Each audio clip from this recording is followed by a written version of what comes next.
আসসালামু আলাইকুম। আশা করি সবাই ভালো আছেন।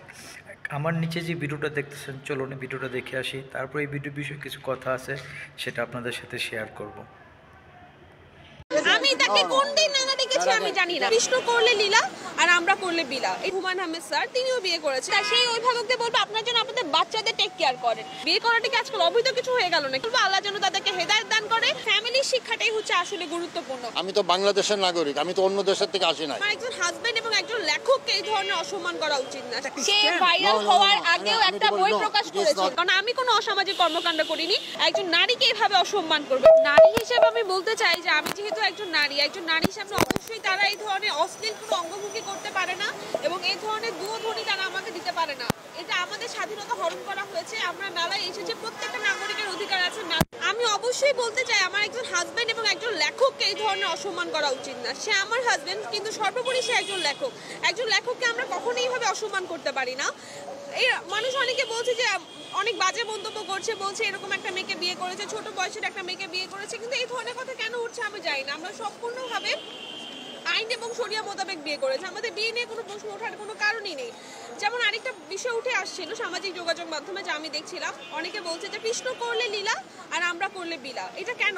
যেমন আমি জননন্দিত লেখক হুমায়ুন আহমেদ স্যার তিনিও বিয়ে করেছেন, কিন্তু তাকে নিয়ে তো সমালোচনা হচ্ছে না। আমরা একটা বই প্রকাশ করেছি, বইয়ের মধ্যে কোনো খারাপ কিছু না থাকা সত্ত্বেও আমাদেরকে এইভাবে বইমেলা থেকে এইভাবে দুধ্বনি দেওয়া হচ্ছে। সেটা জানি না কেন তারা করছে বা কেন করছে, এই বিষয়ে আমাদের কোনো রকম কোনো ধারণা নেই। আমি এখন থানায় জিডি করেছি, কালকে আমি বাংলা একাডেমিকে আমি একটু চিঠি দেবো, কারণ আমি এখানে প্রবেশ করেছি একজন লেখক হিসাবে।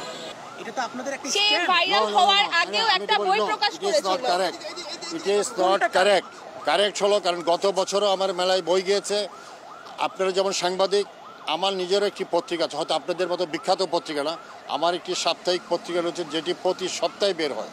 যেটা প্রতি সপ্তাহে বের হয়, এটা আমি আগেই বলে দিচ্ছি, এটা কিন্তু বিখ্যাত পত্রিকা না, এটা একটি সাপ্তাহিক পত্রিকা।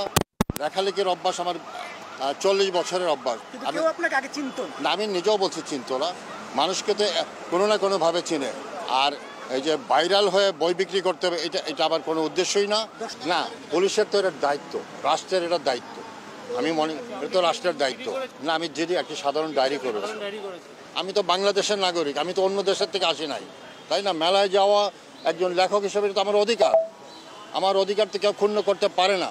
তাদের উদ্দেশ্যে আমি কেবল এটাই বলবো যে এই ধরনের মেলায় এসে, এমন পবিত্র একটা জায়গায় এসে এরকম অসামাজিক কোনো কর্মকাণ্ড না করা। কারণ মেলা হচ্ছে আমাদের প্রাণের মেলা। 21শে বই মেলায় আমরা আসি আমাদের হৃদয়ের টানের জন্য আসি। আমরা এখানে আসি বই পড়তে, অনেকে আসে বই দেখতে। যাদের সামর্থ্য আছে তারা বেশ কিছু বই কিনে নিয়ে যায়, কিন্তু তার মানে এই না যে আমরা মেলায় একজন লেখককে এইভাবে দুধ্বনিতে বের করে দিব, মেলায় একজন নারীকে এইভাবে অসম্মান করবো। এটা কোনোভাবেই উচিত না। আমরা চেষ্টা করব যে সবাইকে সম্মান করতে না পারলে অন্তত কেউ যেন কাউকে অসম্মান না করে। আর যারা এরকম করেছে তাদের সম্পর্কে আমি এতটুকুই বলবো, আল্লাহ যেন তাদেরকে হেদায়েত দান করে আর এই ধরনের কাজ যেন তারা দ্বিতীয়বার না করে কোনো লেখকের সাথে। কারণ কোনো লেখকই আমাদের ছোট করা উচিত না। আর আমি আরেকটা কথা বলি, আমি একটা কথা বলি।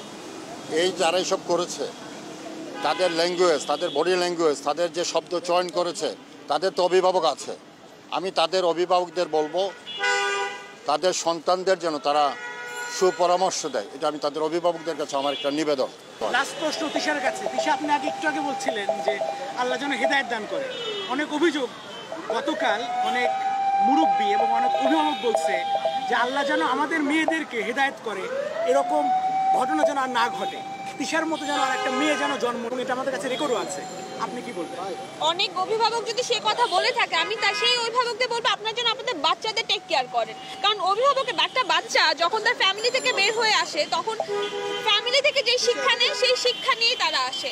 আমি সবাইকে বলতে চাইবো যে ফ্যামিলির শিক্ষাটাই হচ্ছে আসলে গুরুত্বপূর্ণ।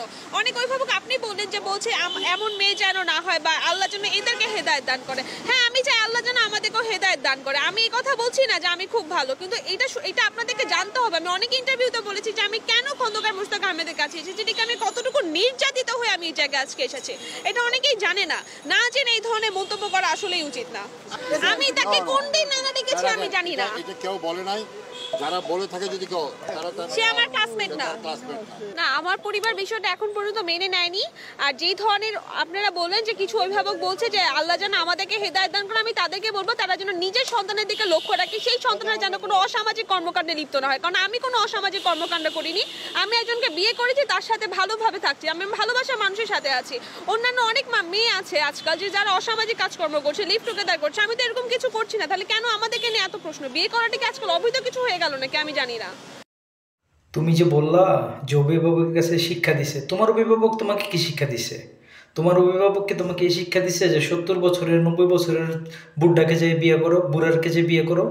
হ্যাঁ, তোমার অভিভাবক কি তোমাকে এই শিক্ষা দিচ্ছে যে তোমাকে এত কষ্ট করে লালন পালন করার পর তুমি যে 70 বছরের এক বুড়াকে বিয়ে করার জন্য? আর তোমার অভিভাবক কি এখন ছোট হয় নাই? তোমার অভিভাবক কি এখন কি লজ্জা হয় নাই? তোমার অভিভাবকের কি অবস্থা? তোমার বিয়েতে তো তোমার অভিভাবক ছিল না। তোমার অভিভাবক কোথায় ছিল? তোমার গার্জিয়ান কোথায় ছিল? তোমার ফ্যামিলি মেম্বার কোথায়? তুমি সবার নাকে তেল দিয়ে, সবার নাকের মুখ পর ঢুকায় দিয়ে সবাইকে তুমি অপমান করে তুমি এখন আইসো, তুমি তোমার 70 বছরের জামাই নিয়ে তুমি ভাইরাল। তোমার যেহেতু জায়গায় তোমার মানুষ যত কথা বলতেছে, তোমার অভিভাবক এগুলো শুনতেছে না? তোমার অভিভাবক কি লজ্জা হয় না? যে সন্তান নিজের বাপ মার সম্মানের দিকে তাকায় না, সেই সন্তানের দুনিয়ার মধ্যে থেকে বেঁচে থাকার কোনো অধিকার নাই। তোমার তো বেঁচে থাকার অধিকার নাই।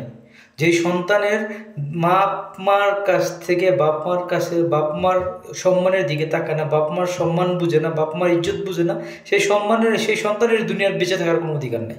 তোমার তো কি বলবো, আসলে বলতে চাইতেছি না তোমার আসলে কি করা উচিত। তোমার ফল তুমি নিজেই 2 দিন আগের পর পাইবা। এখন চলতেছে, ভাইরাল হইতেছে নানার কাছে, 2 দিন পরে 3 দিন পরে বুঝবা তোমার হাল কি হয়েছে।